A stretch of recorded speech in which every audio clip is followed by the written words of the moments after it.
Chaque mobile a une mélodie qui lui est propre, reliée à sa structure.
Le tableau que le jeune homme regarde se transforme graduellement en une ville où se trouvent la galerie et le jeune homme.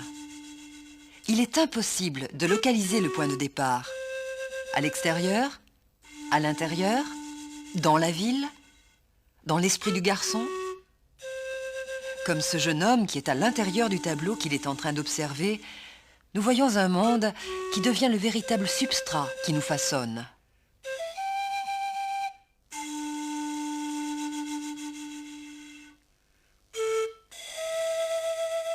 Reconnaître la circularité de la connaissance est le point de départ qui permet de l'expliquer scientifiquement. L'histoire de l'Occident, depuis les Grecs d'ailleurs, c'est une histoire où la connaissance a été presque tout le temps comprise comme une espèce de miroir de la nature. En fait, cette tradition de la connaissance comme miroir de la nature est lourde. Il ne faut pas sous-estimer le poids de cette inertie culturelle.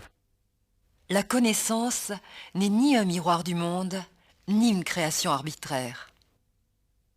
L'idée que j'essaye de défendre, c'est que c'est ni l'un ni l'autre. C'est-à-dire que ce n'est pas un recueil d'informations, parce qu'il y a les résultats d'une histoire, d'un couplage qui stabilise les contenus du monde, mais en même temps, ce n'est pas arbitraire, parce qu'il y a des contraintes dans cette histoire. On ne peut pas faire émerger n'importe quoi à n'importe quel moment. Il y a donc une espèce de voie moyenne, qu'il y a des contraintes qui fait que les possibilités ne sont pas n'importe quoi, mais en même temps, il y a une marge de possibilités à l'intérieur duquel l'histoire d'un individu, ses inclinations vont jouer un rôle essentiel. On peut essayer de comprendre à la fois les contraintes auxquelles est soumis l'organisme vivant et la marge de possibilités à l'intérieur de son histoire à l'aide d'une métaphore. Rappelons que l'eau peut prendre 3 états, solide, liquide et gazeux. Elle a la propriété de pouvoir passer d'un état à un autre en fonction des changements de température ou de pression extérieure. Elle peut se trouver dans un état instable, à la fois vapeur, glace, eau, appelé point triple. Une variation très faible de température ou de pression provoquée de l'extérieur peut déclencher un changement d'état qui est fonction de l'histoire de la substance et qui émerge de son état précédent. C'est en somme toute l'histoire des chevaux du lac Ladoga que raconte Curzio Malaparte. Une grande partie des chevaux atteignit la rive du lac et se jeta à l'eau. Tout à coup, Avec un son vibrant de verre qu'on frappe, l'eau gela. La mer, les lacs, les fleuves gèlent brusquement, l'équilibre thermique se brisant d'un moment à l'autre. Le jour suivant, le lac était comme une immense plaque de marbre, sur laquelle étaient posées des centaines et des centaines de têtes de chevaux. Dans les yeux dilatés, on voyait encore briller la terreur comme une flamme blanche. Près du rivage, un enchevêtrement de chevaux férocement cabrés émergeait de la prison de glace. Je me suis trouvé, mais à plusieurs reprises, surtout avec des gens qui viennent soit de l'éducation, soit de la communication, qui font l'erreur de comprendre bien la critique de l'information, de la connaissance comme quelque chose qui est un miroir de la nature, mais ils ont la tendance, très naturelle d'ailleurs, de tomber sur l'autre extrême.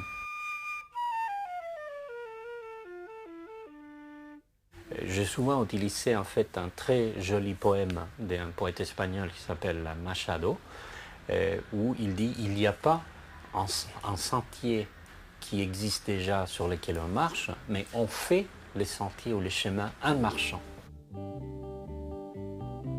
Caminante, son tus huellas el camino y nada más. Caminante, no hay camino, se hace camino al andar. Al andar se hace camino y al volver la vista atrás se ve la senda que nunca se ha de volver a pisar. Caminante, no hay camino. Cette activité de faire inséparable les chemins sur lesquels on marche avec l'action de marcher, c'est ça, cette idée clé. Donc, qui justement échappe soit à la passivité de trouver les sentiers déjà faits, même en béton, ni est-ce que on marche n'importe où. Parce qu'il faut marcher sur certains terrains, sur certains contraintes. Mais étant donné que ces contraintes sont satisfaites, il y a plusieurs sentiers qu'on peut donc tisser à fur et à mesure que cette marche se déroule. Donc je trouve que cette formule de Machado, il est assez prophétique comme expression de cette idée. Dans notre contexte occidental qui s'enferme volontiers dans le culte de l'information, comment amorcer une démarche d'émergence du sens? Ce que l'on voit dès que l'on regarde de près le système neuronal, c'est que toute émergence du sens, elle est, comme on a dit, historique. Tout ce que nous percevons, pensons, imaginons est biographique. On connaît ça très très bien dans certains domaines, mettons le domaine de l'apprentissage musical. Qui penserait aujourd'hui d'apprendre la musique à un musicien sans les donner justement des exercices tout le temps pour l'apprentissage? Tu ne joues pas seulement avec un doigt, tu ne joues pas avec une main, tu ne joues pas avec seulement... C'est l'ensemble, c'est tout. Alors, faisons une expérience. Je veux dire, tu verras que tu laisses tes épaules, le poids de tes épaules, le poids de tes bras, le poids du temps que ça prend de faire un mouvement. Oui. Ça doit pouvoir bouger. Après, ça doit pouvoir bouger. Puis ça va. Et puis ça doit être libre. Et le poids doit jouer avec. Parce que le poids te donne le temps. C'est comme le saut d'un animal qui prend son temps et qui connaît son poids et qui connaît sa possibilité et qui sent presque comme un radar là exactement où il va aller. Tu vois? Il me semble que c'est aussi vrai des autres apprentissages. C'est-à-dire que, je dirais aux éducateurs, l'invention, je dis bien l'invention, parce que ce sont des choses qui n'existent pas, presque pas, il me semble, l'invention de l'implication du corporel et de l'émotionnel dans le processus d'apprentissage qui fait justement l'émergence du nouveau, c'est essentiel. Parce que sinon, ça ne s'enracine pas dans une transformation structurelle du corps. Et donc, c'est un apprentissage qui est très superficiel et qui passe très vite à une espèce de classement d'oubli, d'abstraction. Ah oui, oui. Alors, tu vois, voilà ce qui arrive. Qu'est-ce qui arrive là? Il arrive ça, c'est très intéressant tout ça. Ça veut dire quoi? Tu vois, regarde, tu joues avec tes mains, tu joues avec tes doigts, mais lorsqu'il s'agit vraiment de faire participer tout, ben, il y a des décalages. Et c'est ça le problème. Et quand tu vois que c'est difficile à un moment comme ça, c'est là que tu dois travailler. Comment recadrer notre langage concernant le réel? Moi, je pense que effectivement, le recadrage est très important. On a dit, en ce qui concerne des concepts clés, ou des mots-clés qui, je crois, il faut donc introduire dans le langage courant. de remplacer, capter de l'information par couplage, et un couplage qui est, dans la plupart des cas, ça devrait aussi impliquer un couplage actif, participatif. Deuxièmement, traitement de l'information, le remplacer par faire émerger du sens, ou créer du sens. Et troisièmement, au lieu de penser des acquisitions de domaines d'information, c'est plutôt parler justement des chemins d'apprentissage ou chemins de transformation. Ce sont des deux propositions, bien entendu, chacun peut utiliser des autres mots, mais je crois que c'est très important, comme on a dit, de briser cette culte de l'éducation comme information, la communication comme transfert d'information, la connaissance comme acquisition d'information. Ça, il me semble, c'est un des grands problèmes et pièges qu'on doit certainement dépasser dans l'avenir. Il faut remplacer la culture de l'information, mais qui est associée à la culture d'un certain mode des commandes ou des contrôles, par une culture de l'autonomie, de l'individu. Et bon, pas seulement de l'individu, mais aussi les groupes sociaux. L'autonomie, je crois, premièrement, c'est respecter les autres et soi-même, et savoir jusqu'où on peut aller sans gêner les autres. Voilà, en gros. On dépend tous, à mon avis, de quelque chose, donc autonome, on l'est dans l'âme, on l'est dans l'esprit, mais en termes de structure, je pense qu'on n'est pas autonome, on est conditionné, certainement. Je ne suis pas autonome, et je pense que je le saurais quand je serais capable de prendre des décisions pour m'envoler toute seule, quoi, sans mes parents, les amis qui aident. Et à partir de quand vous pensez qu'on peut dire, on peut s'estimer autonome? 10 ans, 9 ans, 10 ans, 11 ans. Et vous, madame? 13 ans. Ouais. Moi, j'ai connu des enfants très jeunes qui, à 8 ans, étaient très autonomes, et j'en ai connu qui, à 15 ans, n'étaient pas autonomes. Alors, vous savez, je ne sais pas. Ça dépend des qualités. Oui. L'autonomie, c'est justement de mettre au centre de la dynamique des couplages ce processus d'émergence continuelle. Pour comprendre ce concept fondamental d'autonomie, imaginons deux systèmes vivants, A et B, chacun possédant sa propre identité. Soumis à des perturbations externes, A et B sont constamment forcés de compenser ces perturbations par un processus continuel d'auto-organisation. Lorsque A et B se rapprochent pour communiquer, il ne s'agit pas pour Francisco Varela d'un échange d'entrée et de sortie d'informations, mais bien plutôt d'une réorganisation interne de l'un et l'autre système. Plus précisément pour Christine Hardy, auteure de plusieurs ouvrages sur les états de conscience, il s'agit de la création d'une interface entre les deux systèmes A et B, chacun vu comme un ensemble de constellations de sens. La communication entre A et B crée l'émergence d'une nouvelle constellation de signification, commune à A et B pour un temps, mais qui n'est en aucun cas identique pour A et pour B, car chacun est porteur de son propre point de vue, de sa propre histoire, de son propre devenir. Il me semble que les mots « l'autonomie de l'individu »,« l'autonomie du biologique » revient de plus en plus au centre de la scène si l'on met en place, plutôt que capter de l'information, l'émergence sous sens. L'autonomie, à mon avis, c'est d'abord avoir un ou des objectifs et s'organiser de façon à essayer de poursuivre ces objectifs pour les atteindre, en ayant recours d'abord à ses propres facultés et accessoirement, si c'est possible, à des aides extérieures. Les domaines, liberté, autonomie, liberté de disposer de soi-même. Vous êtes autonome? Vous Oui. avez l'impression de l'être? Je pense.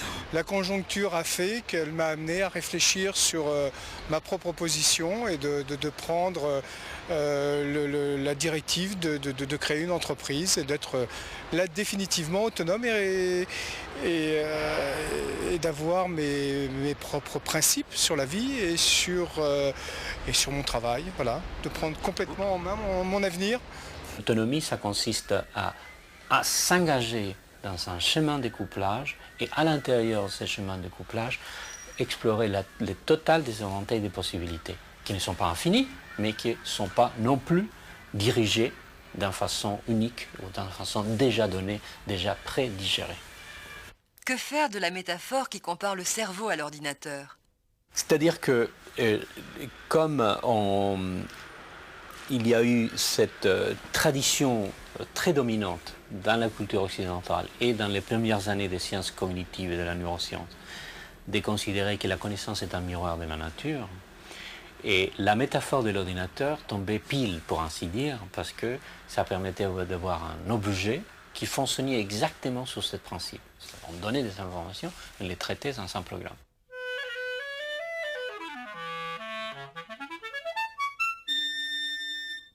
Et pendant plusieurs années, on a cru, les scientifiques, je dis, que c'était la métaphore idéale.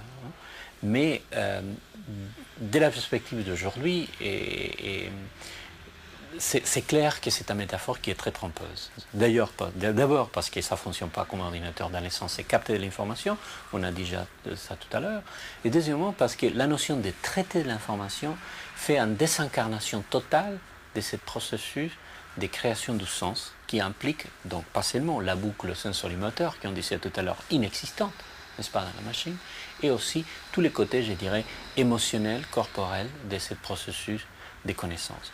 Donc pour les deux raisons, je crois que cette métaphore de l'ordinateur qui apparaît encore dans les films de science-fiction est extrêmement trompeuse.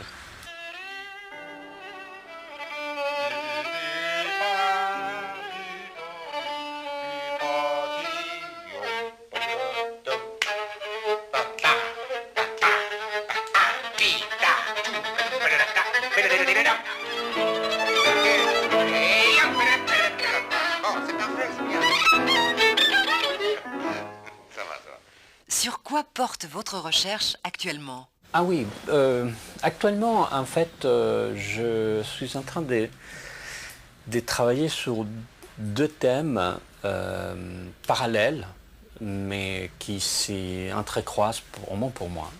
La première, c'est un problème qui consiste à focaliser de façon plus précise dans le sens du mécanisme et du temps, justement comment un système cognitif, donc un animal, éventuellement on préfère de travailler avec des animaux pour ce type de questions, et comment les processus donc, de faire émerger un moment de signification, une décision, comment accorder des significations à ceci ou à cela, se passe, mais au niveau microscopique.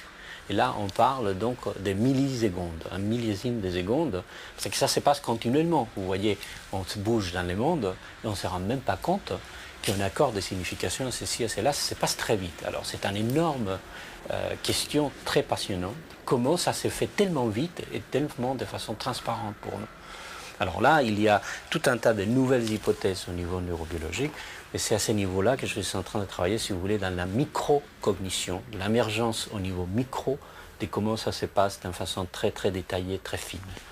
Bon, ça c'est un projet qu'on a. Et puis il y a un autre projet que je mène depuis mon arrivée en France, et qui est en fait une reconceptualisation dans les mêmes lignes qu'on a évoquées pour le système neuronal, pour ce qui est en fait, je dirais, le deuxième cerveau du corps, que c'est le système immunitaire.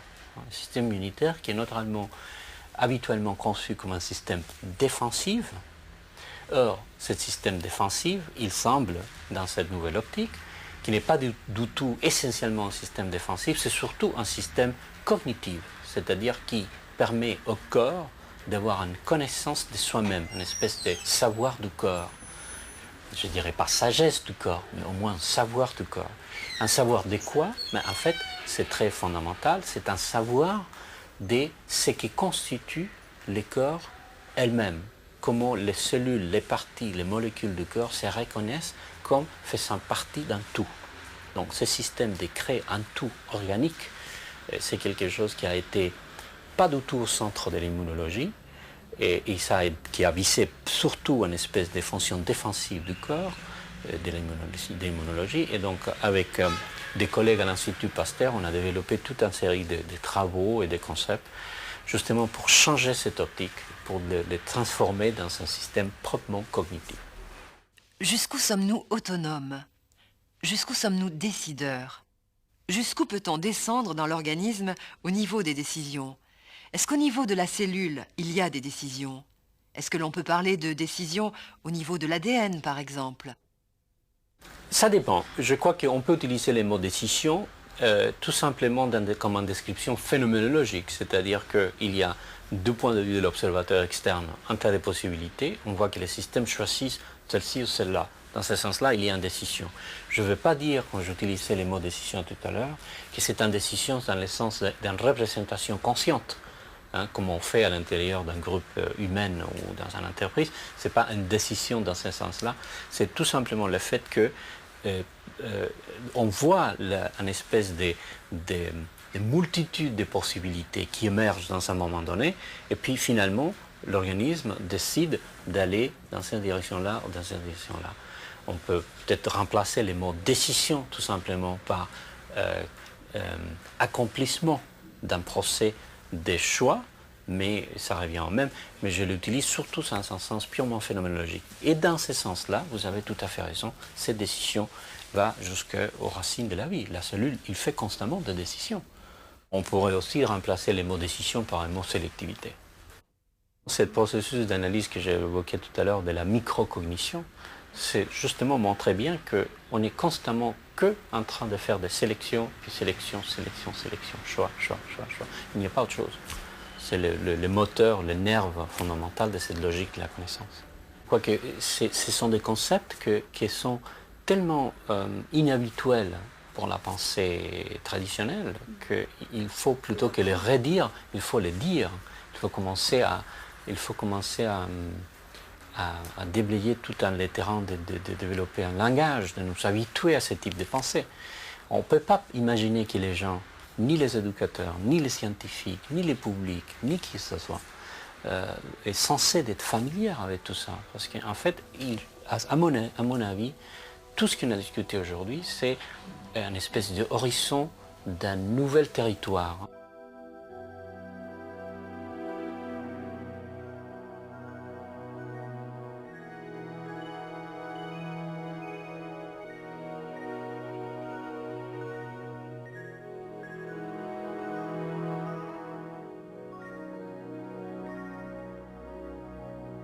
Je crois qu'on est dans les mêmes procès de faire une découverte d'un continent. Et ce continent de la connaissance et de l'esprit. Et les cartes qu'on a actuellement, ce sont sans doute insuffisantes, mais il y a toute une espèce d'évolution progressive. Ce n'est que lorsqu'un voyageur a atteint le lieu de sa destination qu'il peut se passer de cartes. On ne peut pas demander aux gens de voir la vraie carte. Et il s'agit plutôt de regarder ça comme une espèce de tendance d'évolution qui va marquer, à mon avis, toutes les possibilités de les années à venir.